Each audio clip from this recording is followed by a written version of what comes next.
आज एक बड़ा सवाल जो दुनिया पूछ रही है वो ये कि अगर व्लादिमीर पुतिन ने यूक्रेन के खिलाफ इस युद्ध को जीत लिया तो फिर क्या होगा। इसके बाद पुतिन अगला कदम क्या उठाएंगे। क्या वो यूक्रेन में रशिया समर्थित सरकार का गठन करके अपनी सेना को वापस बुला लेंगे, या वो अपने अखंड रशिया के मिशन पर लगातार इसी तरह काम करते रहेंगे। आखिर पुतिन के दिमाग में चल क्या रहा है।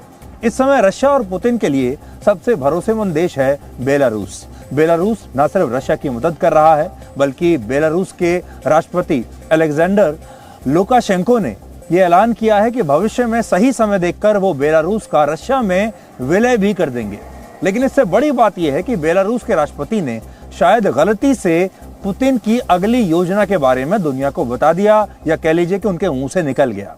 बेलारूस में सुरक्षा परिषद की बैठक में लुकाशेंको ने अपने मंत्रियों और अधिकारियों को यह बता दिया कि यूक्रेन के बाद पुतिन का अगला निशाना मोल्डोवा हो सकता है। मोल्डोवा वही देश है जो एक जमाने में सोवियत संघ का हिस्सा होता था और वर्ष 2009 तक यहां रशिया द्वारा समर्थित सरकारों का शासन होता था।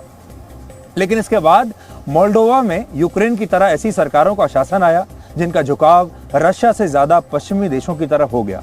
इसलिए हो सकता है कि पुतिन पहले यूक्रेन पर कब्जा करें और फिर उनका अगला निशाना मोल्डोवा हो सकता है।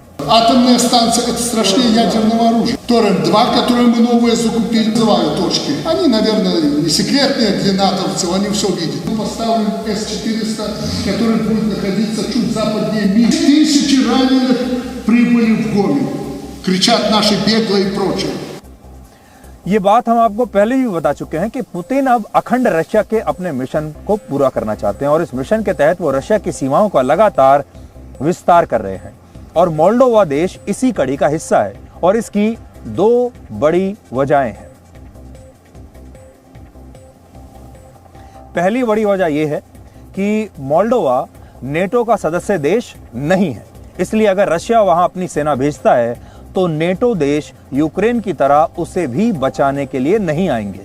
दूसरी बात, मोल्डोवा के पास कोई बहुत बड़ी सेना भी नहीं है और रशिया चाहे तो कुछ दिनों में नहीं बल्कि कुछ घंटों में उसे सरेंडर करवा सकता है, क्योंकि मोल्डोवा के पास सेना बहुत ही छोटी है। उसके पास गिनती के 19,000 सैनिक हैं केवल, जिनमें सक्रिय सैनिकों की संख्या तो केवल 6,000 है, जबकि रशिया के पास 8 लाख सक्रिय सैनिक हैं।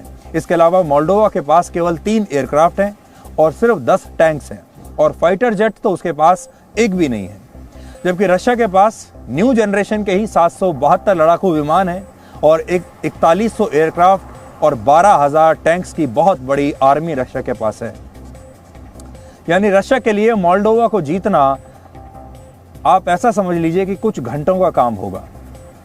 एक और बात, मोल्डोवा की यूक्रेन के साथ 1222 किलोमीटर लंबी सीमा लगती है और दोनों देशों की सीमा पर ट्रांसनिस्ट्रिया नाम का एक क्षेत्र मौजूद है। वैसे दुनिया इस इलाके पर मोल्डोवा के नियंत्रण को सही मानती है, लेकिन असल में ये इलाका एक स्वतंत्र देश की तरह है और यहाँ की अलग सरकार है, अलग संसद है और इस क्षेत्र की अपनी अलग सेना भी है।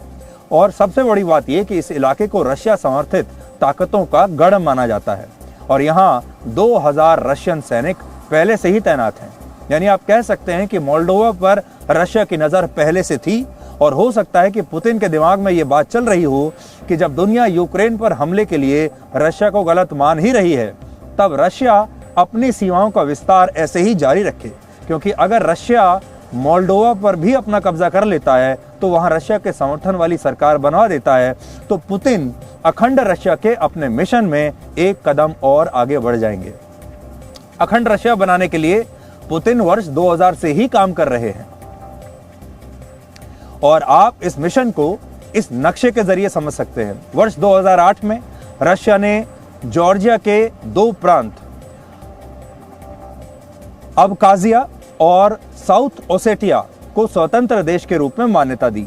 2014 में क्राइमिया का रशिया में विलय कर लिया और 2022 में यानी अभी यूक्रेन के डोनेस्क और लुहांस्क को भी एक देश के रूप में मान्यता दे दी। और अब पुतिन का अगला निशाना मोल्डोवा हो सकता है। और अब आप समझ लीजिए कि अगर पुतिन बाकी के पड़ोसी देशों को निशाना बना रहे हैं तो इसका मतलब यह हुआ कि जो दूसरे पड़ोसी देश हैं उनमें भी बेचैनी बहुत बढ़ जाएगी। और ऐसा ही एक पड़ोसी देश है पोलैंड, जो कि इस समय नेटो देशों का गढ़ बना हुआ है।